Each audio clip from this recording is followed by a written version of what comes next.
Ladies and gentleman, boys and girls, hello everyone, बच्चों नमस्ते। आज हमारे साथ बहुत ही स्पेशल मेहमान है अमृता बोराडे, जिसने सीए इंटर में ऑल इंडिया 15th रैंक आला है। अमृता, मुझे ये समझ में नहीं आ रहा तुझे अमृता बोलूं या अमृता जी बोलूं। Okay, so Amrita Borade, all India 15th rank. Dear students, मतलब एक रैंक लाना, और वो भी सीए जैसे एग्जाम में, जैसे आप जानते हैं, मैं जानता हूं, जिसका रिजल्ट भी इतना कम लगता है। इनफैक्ट इस बार का रिजल्ट तो 5% है बोथ ग्रुप्स का, अगर आप देखें उसमें ऑल इंडिया 15th रैंक लाना। ओके, इतनी बड़ी बात है। मतलब अमृता, आज ढेर सारी बातें आपसे होगी, क्योंकि मैं ही नहीं, बहुत सारे बच्चों ने मुझे कुछ क्वेश्चंस भी दिए हुए हैं पूछने के लिए। तो पूछने वाला तो मैं ही हूं, मैं और मैम, लेकिन ये सब सवाल आप ही के हैं, और ये बहुत विस्तार में हम जानना चाहेंगे, क्योंकि आपके साथ आज अगर सच बोलूं तो बात करने का हमें सौभाग्य मिल रहा है। राइट, आज हम आपका इंटरव्यू ले पा रहे हैं। राइट, ये हमारा एक सौभाग्य रहा। लेकिन इसके पहले कि मैं अमृता के जाके क्वेश्चंस पूछूं, मैं कुछ बातें आपको अमृता के बारे में बोल रहा हूं ना। मतलब अमृता डे वन से, जब से आई है, मुझे अच्छे से विविडली याद है। फाउंडेशन के लिए जब आए थे, इंक्वायरी जब हुई थी, तब मेरे से ही बात हुई थी पहली बार। और मैं तब से अमृता को जो जानता हूं, अमृता हमेशा से एक सिंसियर स्टूडेंट रही है। उसका डेडिकेशन, मैं 100 नहीं बोलूंगा, उसका डेडिकेशन 101% रहा है हमेशा से। और आज भले हमारी स्टूडेंट है, हम कहेंगे कि उसने हमारा है ना, यहाँ पे अपने लेक्चर्स ज्वाइन किए थे, definitely we feel proud about it. But मैं फिर भी बोल दूं तो एक तरह से ये उसका सक्सेस है, क्योंकि उसका एटीट्यूड इतना अच्छा रहा है डे वन से, कि उसका एटीट्यूड आई थिंक बच्चों के लिए नहीं, मेरे लिए भी एक मोटिवेशन रहा है। इतनी पॉजिटिव हमेशा से रही है, उसका डेडिकेशन इतना अच्छा है।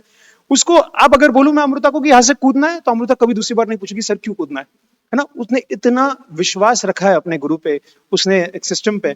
और एक ओबीडियंट स्टूडेंट जो रहता है ना, मतलब मैंने, अब ये मेरा 12वां साल है, 12th ईयर है पढ़ाने का, लेकिन इतने सालों में, 12 सालों में मैंने ऐसे 12 बच्चे नहीं देखे होंगे जैसे से अमृता से रही है। So she is been a very sincere student, she is been a very, एक तरह से बोलेंगे beautiful at heart, at mind. हमेशा अपना काम, अपनी पढ़ाई, कभी बाकी चीजों पे मैंने कभी उसी को डिस्ट्रैक्ट होते हुए, या जो आजकल के बच्चे करते हैं ये टाइम पास करते हुए, मैंने कभी अमृता को नहीं देखा। तो फाउंडेशन में थी, इसलिए उसका फाउंडेशन का भी स्कोर 306 है ना। अब फाउंडेशन में ऑल इंडिया रैंक नहीं देते, तो आई एम वेरी श्योर वहां पे भी उसका एक रैंक आ जाता।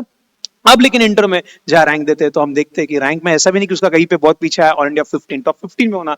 ओ माय गॉड, मतलब मैं बस मतलब मैं शायद, हम बोले उतना कम है, उतना आज वो डिजर्व करती है, क्योंकि उसके एफर्ट्स भी वैसे रहे। तो अमृता, ये सब तो बातें थी। मैं तो आपको फाउंडेशन से जानता हूं, मैम भी जानते हैं हम, फिर आप इंटर में भी रहे, लेकिन आज दिन आपका है, तो आपको आज बहुत सारी बातें करनी है। राइट, सो मैं शुरू करता हूं अमृता। सबसे पहले स्टार्टिंग में मुझे अच्छे से याद है, इंटरमीडिएट के जब अपने लेक्चर्स चल रहे थे, तब अमृता के साथ एक बहुत ही ट्रैजिक इंसिडेंट हो गया। वो ऐसा था कि अमृता एक वेबसाइट को रेफर कर रही थी रजिस्ट्रेशन के लिए, जो लास्ट डेट रहती है वो। और क्योंकि उसने देखा था, उसने पढ़ा था, शी वाज वेरी कॉन्फिडेंट कि शायद एक रजिस्ट्रेशन की एक एक्स डेट है, जबकि वो वेबसाइट ऑफिशियल वेबसाइट नहीं थी सी इंस्टीट्यूट की, वो कहीं और गूगल पे देख रही थी, और उसका रजिस्ट्रेशन डेट मिस हो गया। तो सीए इंटर का अटेम्प्ट उसको 4 महीने बाद में देना पड़ा। और ये बाकी लोगों के लिए एक बार के लिए शायद हो सकता है कि लोगों को लगे गुड न्यूज है, 4 महीने एक्स्ट्रा मिल गया, लेकिन I am very sure Amrita के लिए ये बहुत बुरी बात रही होगी, क्योंकि अमृता ने प्रिपरेशन, फाउंडेशन जैसे अपने आप खत्म हो गया, उसके आई थिंक अगले ही दिन, 1-2 दिन के बाद ही उसने स्टार्ट किया था, क्योंकि हम भी जानते थे, वो भी जानती थी, फाउंडेशन तो पास होने ही वाली है, तो उसने तुरंत स्टार्ट किया था। तो by the time she got to know कि उसका डेट मिस हो गया है, ये बहुत बड़ी बात होगी, तो उसके लिए ये एक ट्रेजेडी थी। एंड आई विविडली रिमेंबर, आप इतने रोए थे उस दिन, कम से कम 5-1 लीटर तो उसने पानी रोया होगा। राइट, तो अमृता, मैं जानना चाहता हूं कि वो इतना बड़ा इंसिडेंट आपके लिए नेगेटिव रहा है, राइट, तो कैसे आपने खुद को मैनेज किया, है ना, कि कैसे, क्योंकि बहुत जरूरत है ऐसी। मैं ऐसा मानता हूं कि बुरे इवेंट्स लाइफ में कभी ना कभी होते ही है, किसी ना किसी के, मतलब हर किसी के लाइफ में कभी ना कभी तो कुछ होता है। और ये माइंडसेट समझना कि यार, ये जो रैंक होल्डर्स है, इनके भी लाइफ में फेलियर्स आए हैं, नहीं ऐसा नहीं, उन्होंने कैसे संभाला, मैं वो चाहता हूं कि आप एक बार बताएं। सो उस दिन एक्चुअली हमारा अकाउंट्स का लेक्चर चल रहा था। हमारे अकाउंट्स के फैकल्टी जस्ट लेक्चर स्टार्ट ही होने वाला था, तो मेरा एक फ्रेंड जो कि क्लासमेट ही है, उसने ऐसे ही बोल दिया कि ये रजिस्ट्रेशन डेट हो गया, मेरा रजिस्ट्रेशन हो गया वगैरह, बुक्स आ गए ऐसे। तो सब वही बात कर रहे थे, और मुझे तो ये आइडिया ही नहीं था कि रजिस्ट्रेशन डेट हो भी गया है। तो अचानक से वैसे वो पता चला, मैं तो ऐसे नॉर्मली लेक्चर करने आई थी सुबह सुबह, और अचानक से पता चल गया कि अभी मेरा अटेम्प्ट मई में नहीं होगा, सितंबर में, मतलब नेक्स्ट अटेम्प्ट मुझे देना पड़ेगा। और वो बहुत मुझे बुरा फील हुआ था कि सारे अब मेरे दोस्त आगे निकल जाएंगे, मैं इधर ही रह जाऊंगी। और मेरी लाइफ के 6 महीने ऐसे ही वेस्ट हो जाएंगे वगैरह, 6 महीने में लेट सीए बनूंगी, ये बहुत सारे ख्याल मुझे आ रहे थे। तो मैं बहुत रोई थी उस दिन। तभी सर ने वगैरह मेरे फ्रेंड्स ने मुझे संभाला था। और तभी सर ने मुझे एक मतलब वो जो अकाउंट्स के सर थे, तभी उन्होंने मुझे एक नीरज लाइन सर। बोली, हाँ राइट, अकाउंट्स के सर, कि जो भी लाइफ में होता है वो अच्छे के लिए होता है, तो हमेशा ऐसे पॉजिटिव सोचते रहे। तो मैंने उस दिन तो मैं बहुत रोई कि मुझे बहुत खराब लगा, पर नेक्स्ट डे से मैंने वो चीज को पॉजिटिवली लिया और अपना काम करते गई, पढ़ाई करते गई, तो बस वही। Wonderful wonderful. तो ये बताना अमृता की जैसे ये जब हुआ था इतना नेगेटिव इंसिडेंट, आप जब आए भी थे फाउंडेशन में, क्या पहले से आपको ऐसा लग रहा था भाई अभी सीए में तो फोड़ने वाला है, ऑल इंडिया रैंक ही लेके आने वाले हैं, राइट? ये प्रिपरेशन जो सीए की जर्नी थी, रैंक की जर्नी कब से शुरू हुई आपके दिमाग में? ऐसा था कि बस प्रिपरेशन कर लिया रैंक आ गया, या पहले से ठान के आया था रैंक लाना ही है? सो एक्चुअली पहले तो मैंने जब सीए करना सोचा, तभी पता था कि मुझे मतलब सबको ही पता है कि सीए में रिजल्ट बहुत कम लगता है वगैरह ऐसे बोलते हैं। तो मैं पहले ही डरी हुई थी। तो फर्स्ट डे जब एडमिशन के लिए आई थी, सर से मिली, तभी वो ये था कि बस पास होना है, क्योंकि वही सुनते आई थी कि सीए में बस पास होना ही बहुत हार्ड होता है वगैरह। तो वो फिर बाय द टाइम क्लास में सर हमेशा सर ने रैंक के लिए मोटिवेट किया, कि कभी ऐसे नहीं बोला कि बस पास होना है, हमेशा अपना एम ऐसे हाई रखो। तो वो हमेशा कहते थे कि रैंक क्या सोचो, रैंक का सोचो। तो मैंने तो कभी सोचा नहीं था कि मेरा रैंक आएगा। पर मैं मतलब सर ने जो बोला है वो करती गई। और मैंने कब मतलब मुझे अपना पोटेंशियल पता नहीं था, तो हमेशा खुद को चैलेंज करो, कि मतलब बिलीव करो कि वो आप कंप्लीट कर सकते हो। तो मतलब मैं कर सकती हूँ तो डेफिनेटली सब मतलब कोई भी कर सकता है, क्योंकि मैंने कभी सोचा नहीं था कि रैंक भी आ सकता है मेरा। पर सर ने मेरा पोटेंशियल जाना और मुझे उसके लिए हमेशा मोटिवेट कर किया। तो वही। मुझे बहुत अच्छे से एक किस्सा याद आ रहा है। फाउंडेशन में अपने टेस्ट होते थे, आफ्टर एवरी चैप्टर टेस्ट होता था, और थोड़ा सा चेकिंग अगर मतलब स्ट्रिक्ट हो जाए या थोड़े मैं मार्क्स कट कर दूं, तो अमृता को फुल इतना रोना आ जाता था कि मैम मेरे मार्क्स कहाँ जा रहे हैं, मैम मेरे मार्क्स क्यों जा रहे हैं। So I have seen that dedication in her since long back, कि वो भूख की करना है, दैट डेडिकेशन की एक एक मार्क मेरा कहाँ जा रहा है। She was all on to it and बहुत अच्छे से उसने like I am so proud today कि आज तक उसको 3-4 साल से सिर्फ पढ़ाया है, आज हम उसका इंटरव्यू ले रहे हैं। It's such a proud feeling, it's such a proud feeling. मतलब मैम ऐसा बोल सकते हैं कि अमृता ने एक एक मार्क का बदला लिया है ना? क्योंकि एक्चुअली जो मैम बोल रही है बिल्कुल सही है। मतलब खैर मेरे फाउंडेशन में तो इसके ऑब्जेक्टिव सब्जेक्ट थे मैथ्स और इकोनॉमिक्स में पढ़ा था, डिस्क्रिप्टिव मैम के पास थे। तो इसका टेस्ट सीरीज को मैंने सच में देखा है, वो एक मार्क अगर काट दो तो अमृता पूछने आती थी कि मैम ये एक मार्क आपने क्यों काटा, हाँ यहाँ पे क्यों, और बड़े बड़े प्यार से मैं आपको ऐसे बोल रहा हूँ, शी वाज सो। तो ये मैं एक चीज डेफिनेटली यहाँ पे बोलना चाहूंगा मेरे एक्सपीरियंस से, कि रैंक लाने में यार चलो मेहनत दिमाग इन सबका डेफिनेटली कोई वेटेज होगा, लेकिन ज्यादा जो है वो है उसके एटीट्यूड का, वो है वो उसके आउटलुक का, उसके माइंडसेट का। और एक चीज मैं क्लियर कर दूं, वो अमृता का बड़प्पन है, वो जो बार बार बोल रही है सर ने मुझे मोटिवेट किया या मैम ने हमें मोटिवेट किया ये वगैरह। मैं ऐसा मानता हूं कि अगर स्टूडेंट का एक रैंक आता है या स्टूडेंट आज एक लाइफ में कुछ बढ़िया करता है, तो टीचर का रोल उसमें 0.1% ही है, 99.9% रोल ये आप ही का है, ये आप ही की मेहनत है। तो अमृता ये आप एक चीज है कि यू डिजर्व दिस बिकॉज ये आपके एफर्ट्स थे, क्योंकि आपका बड़प्पन है जो आप ये ऐसा बोल रहे हो। आगे बढ़ते हुए मैं ये जानना चाहूंगा अमृता कि जैसे आपका एक वो नेगेटिव स्टार्ट हो गया, आपने बोल दिया कि आपने रैंकर के लिए ऐसा सोचा तो नहीं था, लेकिन जब कोई चैलेंज कर दे, कोई मोटिवेट कर दे आपको, तो डेफिनेटली चैलेंज करने से we are able to extract more out of ourselves, है ना? अगर अपन खुद को बिजी रखे, खुद को थोड़ा और एक बड़ा टारगेट दे, तो डेफिनेटली जो कर सकते थे उससे आगे ही अपन पहुंच पाएंगे। रैंक आए तो आए, लेकिन उससे ज्यादा तो डेफिनेटली मिलेगा जो आप प्लान करके आए थे। मैं अभी आगे बढ़ना चाहूंगा अमृता, मैं चाहता हूं कि अब आप बच्चों को आप ही एक एक सब्जेक्ट लीजिए, मैं आपको सब्जेक्ट के नाम भी नहीं बोलूंगा, राइट? आई थिंक टैक्स छोड़ के अपने सारे सब्जेक्ट अपने ऑफलाइन किए हैं, लेकिन आप एक एक सब्जेक्ट लीजिए और उसके बारे में आप बताइए आपने उसके बारे में कैसे प्लान किया था, क्योंकि कई सारे बच्चों को स्पेसिफिक सब्जेक्ट का डाउट डेफिनेटली रहने वाला अपने ऑडियंस में कि ये सब्जेक्ट कैसे, वो सब्जेक्ट कैसे, थ्योरी कैसे, प्रैक्टिकल कैसे। सो अब मैं माइक आपको देता हूं, सारे सब्जेक्ट के बारे में प्लीज विस्तार में थोड़ा बता दें। और तो टॉकिंग अबाउट लॉ में हमें पता है कि पूरा थ्योरी सब्जेक्ट है। तो मेरा ऐसे था कि डेली जो आज की जो पढ़ाई वो आज ही कंप्लीट करनी है। तो लॉ जो मैम लेती थी क्लास में, तो वो ये एक प्लस पॉइंट था मैम का कि मैम क्लास में ही हमें लर्न करवा देती थी जो भी सेक्शन है, और विद सेक्शन नंबर लर्न करवा लेती थी। तो मतलब पहले तो ऐसे था कि लॉ के इतने सारे सेक्शंस कैसे लर्न करेंगे, पर मैम ने हमेशा वो सेक्शन के साथ लर्न करवा लिया, तो कभी ऐसे लोड नहीं आया कि इतने सेक्शंस कैसे याद रखें। और मैम चार्ट्स देती थी हर सेक्शन का पढ़ाने के बाद ही, तो वो रिटेन करने में, लर्न करने में बहुत इजी जाता था। मैम के मेमोरी टेक्निक्स, एक्रोनिम्स वो हमेशा बेनिफिशियल रहे हैं।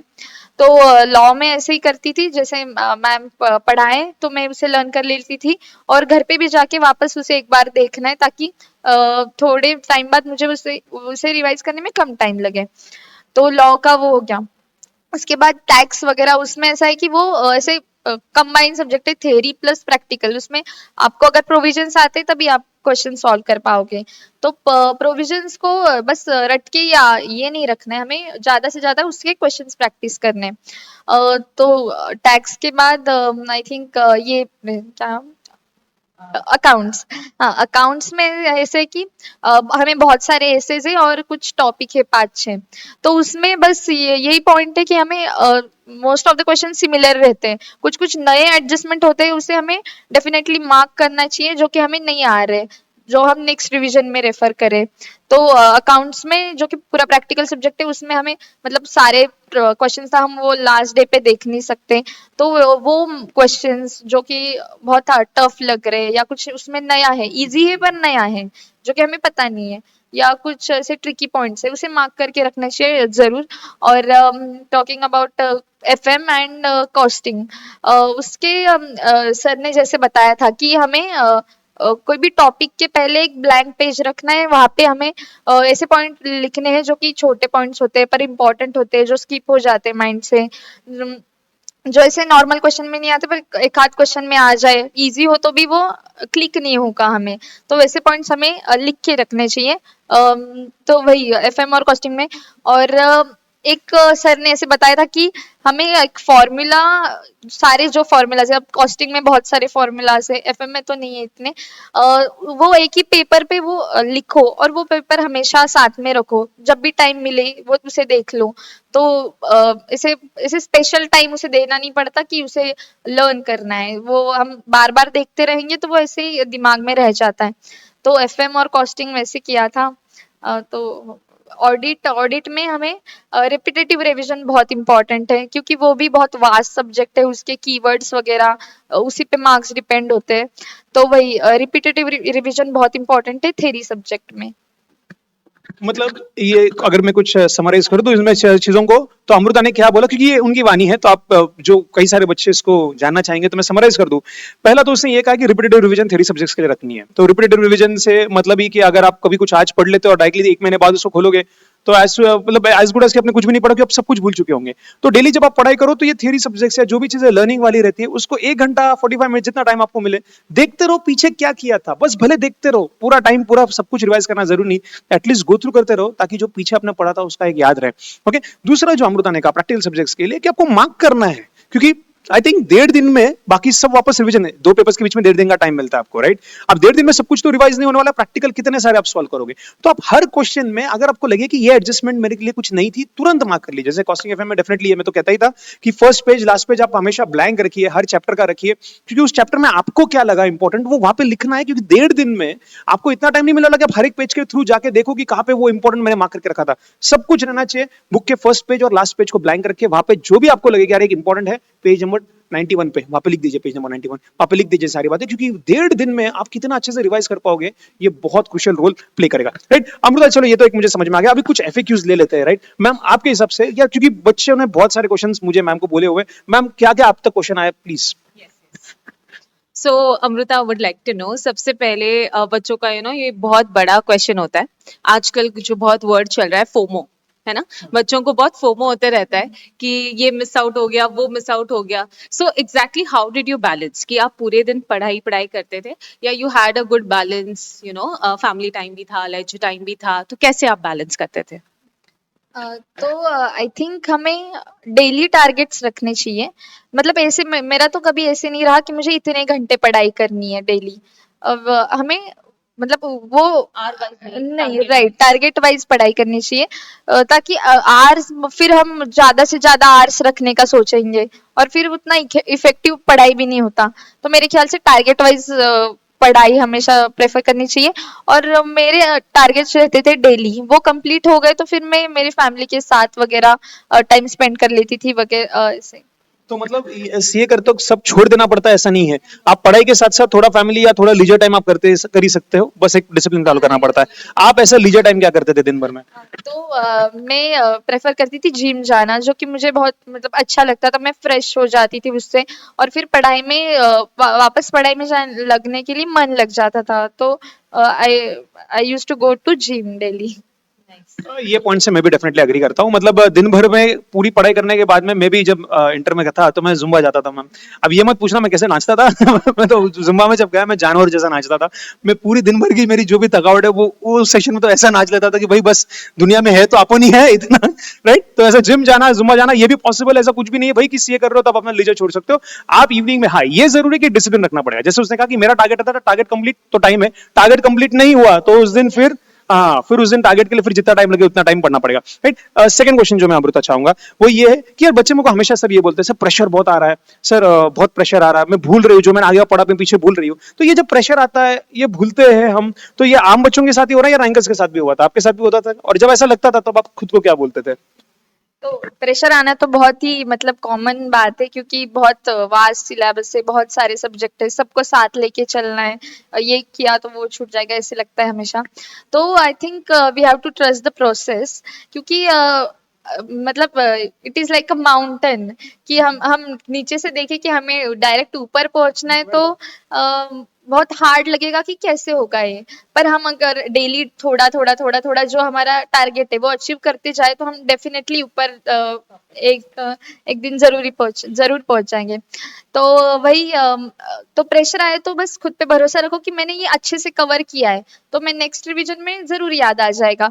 और भूलने का ये प्रॉब्लम तो सबका ही होता है, क्योंकि थ्योरी सब्जेक्ट है वगैरह, तो उसके लिए एक ही ये है कि क्यूमुलेटिव रिवीजन करते चलना चाहिए, कंसिस्टेंसी रखो अपने वो पढ़ाई में, बस वही। और एक बहुत कॉमन क्वेश्चन है, जनरली क्या होता है बच्चा पढ़ाई शुरू कर देता है, बहना पर बहुत जोश में हो जाता है और फिर वो मार्जिनल यूटिलिटी वाला concept hello hello hello hello motivation drop होते रहता है। तो क्लास में तो हम थोड़ा इंजेक्शन लगाते रहते हैं कि मोटिवेशन चलते रहता है, बट एक खुद का जो अंदर से आता है ना ऐसे, what made you continue this non stop, आप कैसे कंसिस्टेंसी आपने कैसे मेंटेन किया, वुड लाइक टू नो। तो आई थिंक हम कोई भी चीज स्टार्ट करें तो हमें हमने वो क्यों स्टार्ट किया था वो हमें भूलना नहीं चाहिए, क्योंकि अगर हमारे पास वो वाई का आंसर है तो हमें कभी वो ऐसे डीमोटिवेशन नहीं आता कि ये कब तक चलेगा, हर रोज वही उठ रहे, बुक्स पढ़ रहे, सब बाहर मजे कर रहे, फ्रेंड्स वगैरह। तो वो हमने क्यों स्टार्ट किया था वो कभी ना भूले। और मुझे ये बताना बहुत ये लगेगा, अच्छा लगेगा कि आज आपको जो जिसके लिए आप ये कर रहे हो वो एक बार मिल जाता है ना, आप वो भूल जाते हो कि वो आपने बहुत सारी चीजें छोड़ दी थी, बहुत चीजों को ना बोला था कि नहीं बाकी चीजें छोड़ के अब मुझे पढ़ाई पे फोकस करना है। तो वो feel like it was an investment तो उसका रिटर्न मुझे आज मिल रहा है। तो कभी ऐसे ना सोचे कि बहुत सेक्रीफाइस करने पड़ रहे, सब मजे कर रहे, मैं पढ़ रही हूँ, तो उसका एक बार आपको फल मिल जाता है, वो आप सब भूल जाते हो कि आपने क्या सैक्रिफाइस किए थे वगैरह। तो it is actually nice feeling. एक बहुत ही बढ़िया डायलॉग उसने बोल दिया यार कि जब जो चाहिए वो मिल जाता है ना तो कोई कुर्बानी ही नहीं लगती। सैक्रिफाइस किया ऐसा नहीं लगता, ऐसा लगता है इन्वेस्टमेंट किया खुद में। क्या बढ़िया लाइन बोली आपने, राइट, वेरी नाइस। और यही मैं एक्चुअली जानना चाहता था, और ये मैं बच्चों को भी बोलना चाहूंगा कि कई बार है ना मैंने देखा कुछ बच्चों को बोलते हो कि सर आते ही पूछते सर सीए क्या बहुत सैक्रिफाइसेस मांगता है। तो मैं एक ऐसा सवाल पूछना चाहूंगा ऐसी कौन सी चीज दूसरी है जहाँ बिना सैक्रिफाइस से कुछ मिल रहा है? मुझे मैंने कभी नहीं देखा मेरे पापा को बड़े आराम से जिंदगी जीते हुए या मेरे मम्मी को मेरे आराम से जिंदगी जीते हुए, भले वो सीए नहीं कर रहे थे, लेकिन आई एम वेरी श्योर कि उन्होंने जो सैक्रिफाइसेस किया आई थिंक उसके बिना मैं भी शायद कभी नहीं बन पाता, हम भी शायद नहीं बन पाते। और मैं तो बोलता एक बनिया की दुकान भी रहे, कोई कोई भी रहे, एक है ना, कौन सा आज ऐसा बिजनेस आपको दिख रहा है जहां बड़े बड़े आराम से सब कुछ चल रहा है, राइट? मेहनत मेहनत मेहनत हर जगह है। तो ये बहुत अच्छी एक बात है आपको मोटिवेट करने के लिए। आई थिंक ये आप हमेशा याद रख सकते हो कि जब आपका सिक्का चलेगा ना, जो वक्त आपका जब आ जाएगा ना, उस वक्त पे आपने जो कुर्बानी भी दिए रहेंगे ना, उस कुर्बानी में भी मुस्कुराहट होगी। वो कुर्बानी भी कुर्बानी नहीं लगेगी, वो सैक्रिफाइस भी आपको इन्वेस्टमेंट लगने लग जाएगी। बस इंतजार करो, you have to trust the process. जो उसने कहा कि आप जब माउंटेन चढ़ रहे हो तो इधर ही बैठ के रोज रोते बैठे ना, मैं वहां पे कैसे पहुंचूंगा, तो शायद नहीं होने वाला है। और एक दिन में पहुंचना भी नहीं है। एक दिन में कौन कह रहा है आपको कि भाई एवरेस्ट चढ़ लो ना, आप बस प्लान रखिए। जैसे अपने आप एक हम अपन टेस्ट सीरीज रखते थे या रॉन स्टॉप जो ऑफलाइन बैच चल रही थी, उसमें अपना एक प्लान रहता है प्रॉपर, इस दिन तक ये हो जाना चाहिए, ये टेस्ट सीरीज हो जाने चाहिए। आई थिंक सीए में वो ज्यादा जरूरी कि आपके पास एक प्लान रहे and you to trust the plan, है ना। आज बैठे बैठे ये मत सोचिए कि मैं वहां तक कब पहुंचने वाला हूं, आज का मेरा टारगेट हुआ है कि नहीं, और आज का टारगेट हुआ है तो थोड़ा सा सेलिब्रेशन भी कर लीजिएगा। ओके, सो अमृता, ये तो एक एफएक्यूज मैंने एक समझ लिया। एक और क्वेश्चन यार, मैं एक पर्सनली ये क्वेश्चन मेरा है, बच्चों का तो नहीं। फाउंडेशन में तो आप हमारे पास आए थे, मुझे अच्छे से याद है, लेकिन फाउंडेशन के बाद भी इंटर आपने हमारे पास ज्वाइन करने का डिसीजन क्यों लिया? कभी आपको ऐसा नहीं लगा कि बहुत सारे और भी फेमस क्लासेस है जहां 200 500 700 बच्चे बैठ रहे हैं, तो अपने यहाँ पे तो ऐसा नहीं, 50 की बैच अपन बनाते हैं, तो कभी आपको नहीं ऐसा लगा कि उस भीड़ में मैं क्यों नहीं गई, अभी मैं भीड़ में जाती तो शायद बढ़िया रहता? आपने एसजीटी को क्यों चूज किया? तो मेरा फाउंडेशन का एक्सपीरियंस बहुत ही मतलब it was best experience class में, क्योंकि हर टॉपिक के टेस्ट सीरीज होते थे। हर टॉपिक पढ़ाने के बाद उसका टेस्ट सीरीज, फिर पूरा सिलेबस होने के बाद फुल पोर्शन का टेस्ट सीरीज, 50% सिलेबस का टेस्ट सीरीज, ऐसे मतलब कंटिन्यूस टेस्ट चालू ही रहते थे। और यह मतलब प्लस पॉइंट ये है कि टीचर्स का पर्सनल अटेंशन हमेशा रहता था, कि मतलब एक दिन भी छुट्टी लो तो घर पे कॉल की आज क्यों नहीं आए तो फिर वो मुझे बहुत अच्छा लगा कि मतलब आप पे पूरा ध्यान है फैकल्टीज का कि आप कैसे कर रहे हो, आपका परफॉर्मेंस कैसा है। तो फाउंडेशन के बाद मेरे मन में तो ये सवाल था कि व्हाई नॉट एसजीटी, क्योंकि फाउंडेशन में बहुत अच्छा एक्सपीरियंस आया था और उसी की वजह से मेरा इतना अच्छा स्कोर आया था, ऐसा मुझे लगता है। तो वही। ओके अमृता, ये तो मैं वापस एक बार बोल दूं, ये उसका बड़प्पन है जो वो हम पे हमेशा बोलती है। लेकिन आई थिंक एंड में एक चीज जो अपन कंक्लूड कर सकते हैं, जो मैं मेरे हिसाब से कहना चाहूंगा, एटीट्यूड बहुत ज्यादा जरूरी है। मतलब मैंने ऐसे भी बच्चे देखे हुए हैं जिनको 10th में मान लो बड़े टॉपर थे, 90-95% रहे होंगे, लेकिन शायद सीए में उतना सक्सेस, या फिर सीए में नहीं दूसरे डोमेन्स में भी सक्सेस तुरंत मिले ना मिले, ऐसा ऐसे भी लोग देखे जिनको है ना 48-50% भी रहे लेकिन अच्छा सक्सेस भी मिला है। सो एक चीज मैंने डेफिनेटली नोट तो की है, और आज अमृता को देखकर ये मैं स्पेशली बोल पाऊंगा, attitude. Attitude plays a very big role. मतलब अमृता डे 1 से, जब से चाहे फाउंडेशन हो चाहे इंटर हो, ये पूरा प्रोसेस रेगुलरली रोज जब हम मिले हैं, राइट, लेकिन मैंने अमृता के एटीट्यूड में एक चीज हमेशा देखी, इतना ज्यादा पॉजिटिव, कभी घमंड नहीं, कभी ऐसा ये नहीं कि ये क्यों तो वो क्यों। अगर उसे कहा ये 3 बार लिखना है तो 3 बार लिखेगी, आप बोलो 7 बार तो 7 बार, 10 बार तो 10 बार। उसने हमेशा से हर चीज को इतना सिंसियरली लिया। आई थिंक जब वो यहाँ बैठती थी तो वो शायद वो नहीं बैठती थी, वो ऐसा इमेजिन करती थी कि मेरे साथ शायद मेरे मम्मी पापा के एक्सपेक्टेशंस भी बैठे हैं, राइट, और इसलिए she is been a very obedient student, है ना। सो मैं यहाँ पे ये कहना चाहूंगा कि अमृता, ये इनफैक्ट अदर वे है, हमारा एक सौभाग्य रहा है कि आपके जैसे अच्छे बच्चे हमारे यहाँ पे रहे हुए हैं और आपने जो ट्रस्ट हमें दिखाया इसके लिए, राइट। मैम, थोड़े से कुछ क्लोजिंग वर्ड्स? वही सर, मुझे तो बहुत ही, जैसे मैंने सुना कि ऑल इंडिया रैंक आया अमृता का, पास होने वाली वो गारंटी था, रैंक भी लाएगी हमें, ये तो मतलब फाउंडेशन में भी अगर रैंक होता तो ये शॉर्ट रैंक लाती। बट बहुत ही अच्छी feeling, and I am really thankful to her कि ये फीलिंग उसने हमें दी है। And that's all the very best to you. I am sure your future is very very bright and we are always here, है ना। चलिए dear students, मिलते रहेंगे। अभी थोड़ा सा हम अमृता के साथ थोड़ा और सेलिब्रेशन कर लेते हैं, लेकिन very soon will see you back. All the very best, thank you so much, have a great day ahead, thank you.